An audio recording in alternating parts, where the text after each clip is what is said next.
In the name of the Father, and of the Son, and of the Holy Ghost. Amen. Prayer to Mary, Our Lady of Walsingham. O Mary, recall the solemn moment when Jesus, your divine Son, dying on the cross, confided us to your maternal care. You are our mother. We desire ever to remain your devout children. Let us therefore feel the effects of your powerful intercession with Jesus Christ. Make your name again glorious in this place, once renowned throughout our land by your visits, favors, and many miracles. Pray, O Holy Mother of God, for the conversion of England, restoration of the sick, consolation for the afflicted, repentance of sinners, peace to the departed. O Blessed Mary, Mother of God, Our Lady of Walsingham, intercede for us. Amen. Let us now say the 7 Hail Marys in honor of Our Lady's 7 sorrows. In the name of the Father, and of the Son, and of the Holy Ghost. Amen.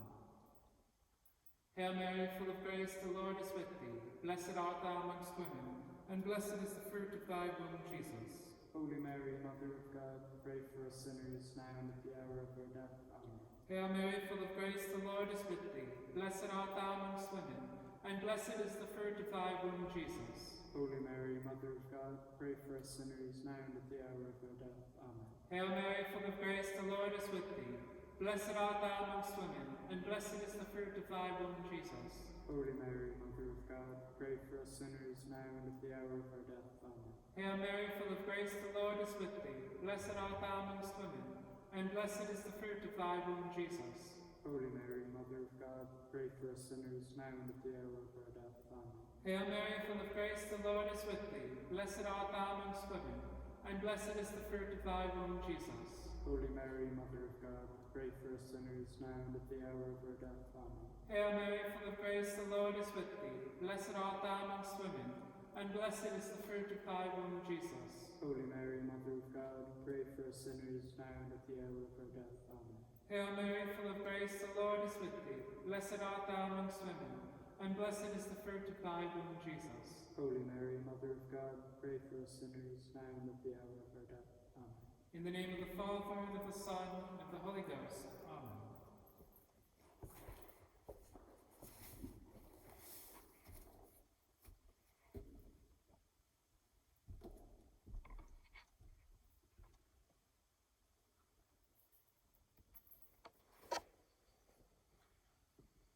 And they that passed by blasphemed him, wagging their heads, and saying, "Va, thou that destroyest the temple of God, and in 3 days dost rebuild it, save thy own self, if thou be the Son of God.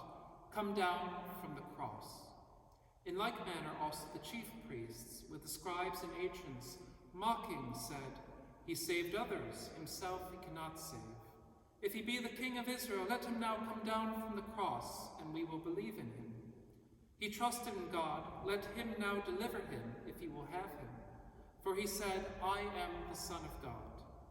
And the selfsame thing the thieves also that were crucified with him reproached him with. In the name of the Father, and of the Son, and of the Holy Ghost. Amen.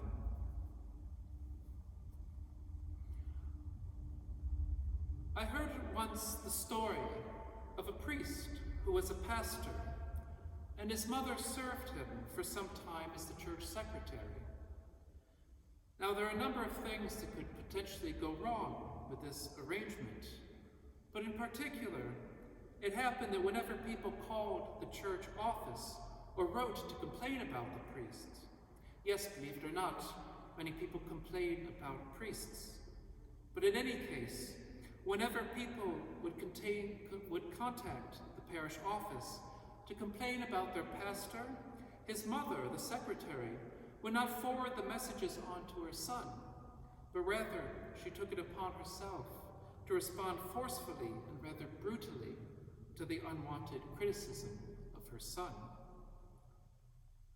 Our Lady certainly would never have reacted in this way, but we can try to imagine her pain not only at the physical sufferings of her son, but also because of the vicious mockery and blasphemy of sinful man.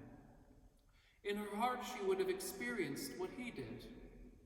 Though he did nothing but shower man with benefits throughout his life, giving sight to the blind, purifying the lepers, opening the ears of the deaf, loosing the tongues of the mute, feeding the multitudes with loaves and fishes, even raising the dead. Yet for all this, our Lord will be outraged and crucified in return. As we draw close to the end of these 7 sorrows, we might also develop another devotion, that to the 7 last words of Christ on the cross. We can listen to these words with Our Lady. The first, Father, forgive them, for they know not what they do. In this first of the 7 sayings, we see that Jesus practiced his own doctrine. Forgive us our trespasses as we forgive those who trespass against us. Our Lady, who according to St. Luke, stored up all the words of our Lord's childhood in her heart, most certainly also stored up and meditated upon his words on the cross. If the Son forgave his murderers, it is certain that so also did the Mother. She unites herself to this prayer and becomes our co-mediatrix. We should make an examination of conscience on this point before we reach the end of Lent. Have we in fact forgiven from our hearts all past offenses against us? Or do we nourish old wounds and return over in our mind past offenses from members of our family or friends or fellow parishioners or our neighbors? We cannot receive the saving graces of our Lord's precious blood poured out on Good Friday unless we too can say, Father, forgive them, for they know not what they do. In the name of the Father, and of the Son, and of the Holy Ghost.